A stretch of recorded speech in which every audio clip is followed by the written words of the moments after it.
ត្រា66ការហាមឃាត់មិនឲ្យបំពេញមុខងារជាមន្ត្រីនគរបាលយុតិធធម៌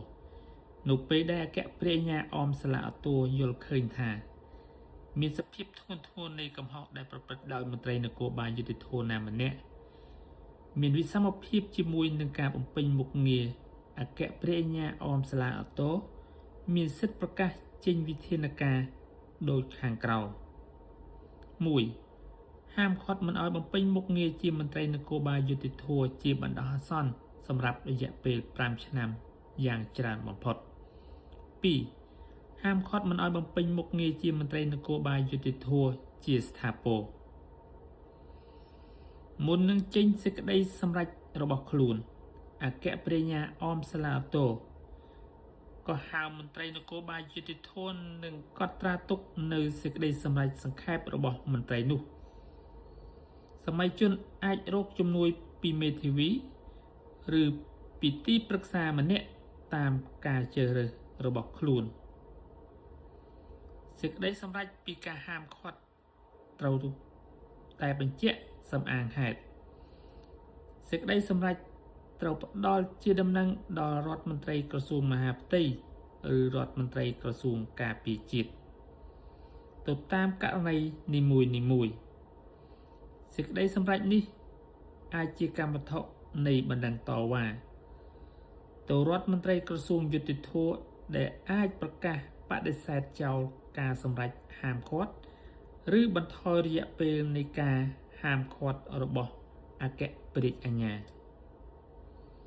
ក្រសួងសម័យនៃមន្ត្រីនគរបាលយុតិធធម៌ដែលត្រូវបានអគ្គព្រះអាជ្ញាសម្រេចហាមឃាត់នោះអាចបញ្ជូនយោបល់របស់ខ្លួនទៅរដ្ឋមន្ត្រីក្រសួងយុតិធធម៌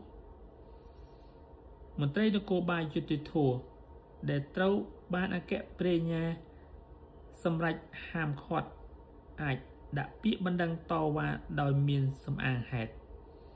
ក្នុងអំឡុងពេល15ថ្ងៃគិតពីថ្ងៃទទួលបណ្ដឹងពីសេចក្តីសម្រេចហាមឃាត់នោះរដ្ឋមន្ត្រីក្រសួងយុតិធធម៌ត្រូវសម្រេចសេចក្តីលើបណ្ដឹងតវ៉ាខាងលើក្នុងអំឡុងពេលយ៉ាងយូរបំផុត1ខែ